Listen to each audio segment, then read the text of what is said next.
Hi guys, இன்றைக்கி என்ன வீடியோன்னு பார்த்தீங்கன்னா ஒரு பெஸ்ட் ரீஃப்ரெஷிங் ட்ரிங்க் தாங்க. பெஸ்ட் சம்மர் ட்ரிங்க்னு கூட சொல்லலாம். என்னென்னு பார்த்தீங்கன்னா பால் சர்பத் தான் வித் ஃப்ரூட்ஸோட.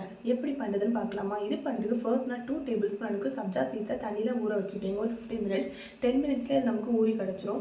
நான் வந்துட்டு இன்றைக்கி 3/4 லிட்டர் அளவுக்கு பால் எடுத்துருந்தேன். பால் வந்து கெட்டியான பாலாக எடுத்துக்கோங்க, தண்ணி எதுவுமே ஆட் பண்ண வேண்டாம். பால் கொதிச்சது இதில் 3 டேபிள் ஸ்பூன் அளவுக்கு தான் நான் சுகர் ஆட் பண்ணியிருந்தேன். ஏன்னு பார்த்தீங்கன்னா நம்ம இன்னும் சுகர் சிரப் ஆட் பண்ண வேண்டியிருக்கு. அதனால தான் சுகர் ஆட் பண்ணி இந்த மாதிரி நல்லா கொதிச்சதும் இதில் பாலாடை வரும்ல, இந்த பாலாடையை நீங்கள் வந்துட்டு வேஸ்ட் பண்ணிடாமல் அதே சேர்த்து நல்லா மிக்ஸ் பண்ணி விடுங்க. டேஸ்ட்டுக்காண்டி தான். உங்கள்கிட்ட ரோஸ் சிரப் இருந்துச்சுன்னா நீங்கள் ரோஸ் சிரப் ஆட் பண்ணிக்கோங்க, நல்லா பிங்க் கலரில் கிடைக்கும். நான் வந்துட்டு இன்றைக்கி சர்பத்தில் உள்ள பைனாப்பிள் சிரப் இருந்துச்சு, ஸோ நான் அதுதான் ஆட் பண்ணியிருந்தேன். ஒரு 3 டேபிள் ஸ்பூன் தாங்க நான் ஆட் பண்ணியிருந்தேன். இல்லை உங்களுக்கு சுகர் பத்தெல்லாம் இன்னும் வேணும் அப்படின்னா நீங்கள் இன்னும் கொஞ்சம் கூட சுகர் சிரப் நீங்கள் ஆட் பண்ணிக்கோங்க. அதை ஆட் பண்ணி நல்லா மிக்ஸ் பண்ணி கொதிக்க வைக்கும்போது அது வந்துட்டு பால் கலர் சேஞ்ச் ஆகி இந்த மாதிரி எல்லோ கலரில் கிடைக்கும்.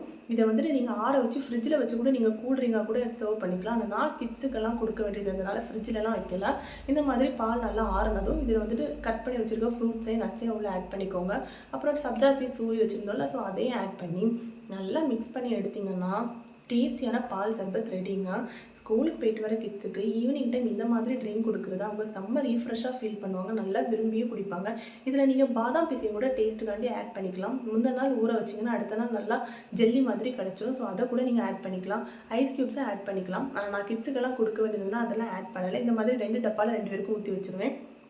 இந்த மாதிரி வீடியோஸ் பார்க்க நம்ம 4A ஃபேமிலி சேனலை மறக்காமல் சப்ஸ்கிரைப் பண்ணி வச்சுக்கோங்க. தேங்க்ஸ் ஃபார் வாட்சிங்.